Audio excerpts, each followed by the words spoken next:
I'm Brita, the questioning quilter, and this is my first ever Halloween-themed disappearing quilt. I'd like to introduce you to Pumpkins and Bats, or my husband thought I should call it Bats in the Pumpkin Patch. Let me know which one you like best. Write in the comments. Now this is super easy and super fun. It starts with this adorable little bat block. Isn't that great? And it couldn't be easier because we start with this hourglass block.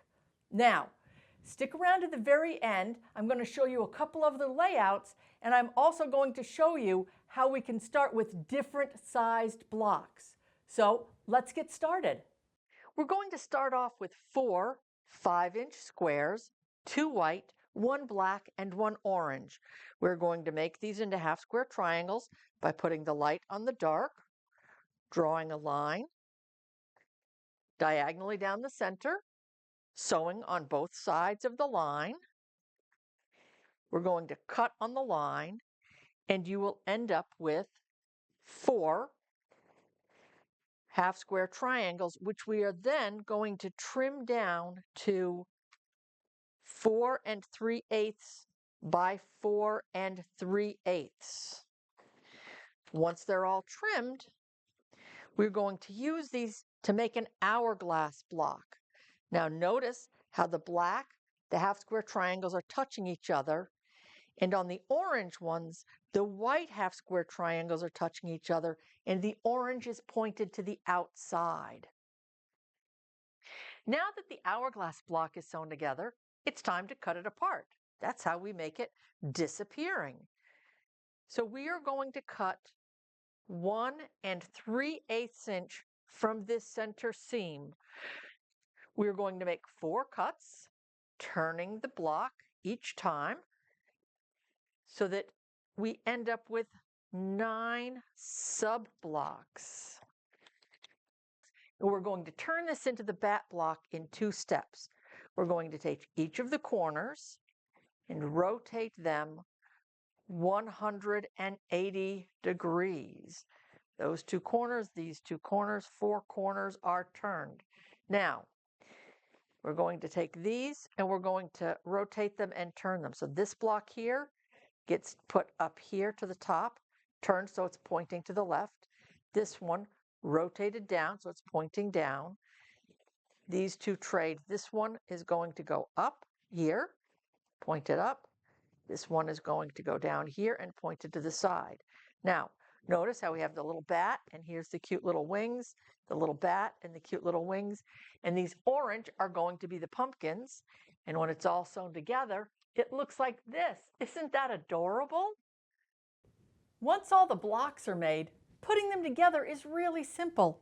We're just going to make a 4-block motif by making this orange piece the center.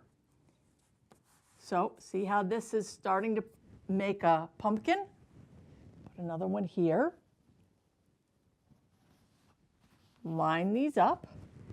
And I call this motif Pumpkins and Bats. Here's the pumpkin, there are the bats, and then when we sew them all together, it'll look like this.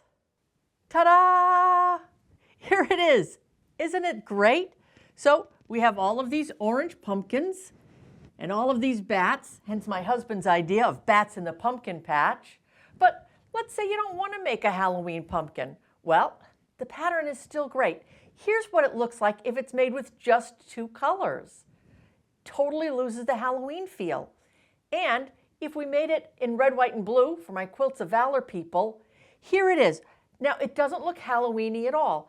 I switched it so that instead of the dark bats with the lighter pumpkins, I used dark blue where the pumpkins were and red for where the bats are, and now it looks totally different.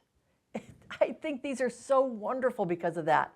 And there's also a couple of different ways that we could arrange the blocks.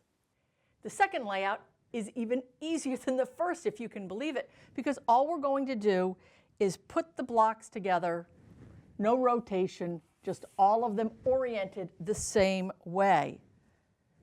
So when we do that, you can see how this is starting to come out. And When we put all of them together, it looks like this. And I like the other one better. That's why I chose it for the primary one. But this is kind of cute. You've got these little orange bow ties. You still have all the bats. They're kind of making diagonal stripes. It's a lot of fun. If you like the two-color version, here it is. And I've got one more layout to show you.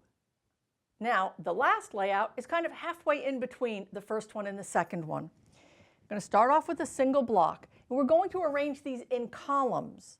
So the first column, we are going to have the bats kind of angled this way. See, it's the start of a pumpkin, but instead of rotating all around the center, we are going to have the first column, all the bats are going to be going one direction. In the second column, all of the bats are going in the other direction. So we'll continue all the way down and all the way across. And when it's all put together, you get this beautiful quilt. This is my second favorite. I really kind of like the zigzag up and down flow that you get. You still have the bats, and maybe these are mountains. Maybe you do them in green and you have mountains and valleys going up and down. Now, I have heard many of you complain that you don't like measurements like 4 3/8. And to be honest, I don't blame you. You see, I'm limited by the size of my design wall and where I can place my camera, but you don't have that problem.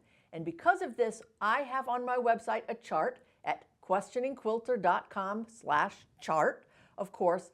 And this chart, as you can see here, shows you all the different size disappearing blocks you can make and what half square triangle size you need to start with.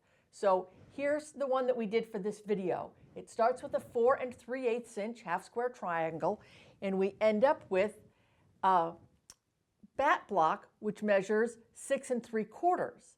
But let's say we wanted something bigger. Let's say you wanted a 12-inch finished block. We would just scroll down, and here you can see 12-inch finished block. We go across, and that needs a 7-inch half square triangle. You can make it any way you want so long as you trim it down to 7 inches unfinished.